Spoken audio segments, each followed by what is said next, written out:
9 yanvar 2026-cı il və həftənin cümə gündür dəyərli izləyicilər. Azərbaycanda 3 televiziya və 1 radionun yayımı dayandırılıb.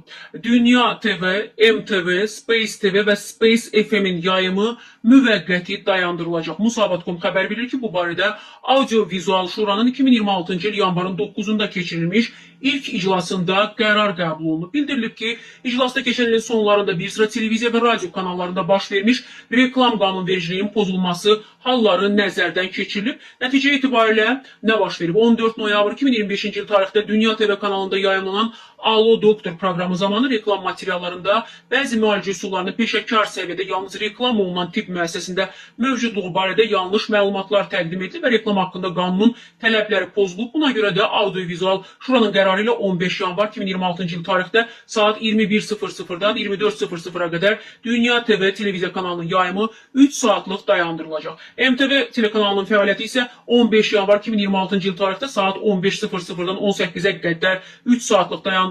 Orada çıxış yolu proqramında reklam materiallarında yol verilən yanlışlığa görə bu cəza tətbiq olunub. 3 dekabr 2025 tarixində isə Space FM radio kanalının efirində yayımlanan radio diaqnoz proqramında isə həkimə aid reklam zamanı həmin həkimin nömrə 1 olması haqqında yanlış məlumatlar təqdim olunaraq haqsız reklama yol verilib. Bu da 15 yanvar 2026-cı il tarixdə həmin radio kanalın saat 18-dən 21-ə qədər Space FM-in 3 saatlıq dayandırılacağı ilə dayandırılması ilə nəticələnəcək. Və Space TV orada nə baş verib? İclasda keçən il 25 dekabr tarixində Space TV-nin kanalında yayımlanan Gəl Danış proqramında aparıcının çıxışı da müzakirə olunub və şuru üzvlərinin ümumi fikrinə əsasən yayım zamanı aparıcı tərəfindən mənşə ayrı seçkiliyi təbliğ olunub və media haqqında qanun tələbləri pozulub. Ona görə də Audio-Vizual Şura Space TV televiziya kanalının yayımının 14 yanvar 2026-cı il tarixində saat 12-dən 15-ə qədər 3 saatlıq dayandırılması barədə də qərar qəbul edib. Bundan sonra iclasda Neftçi TV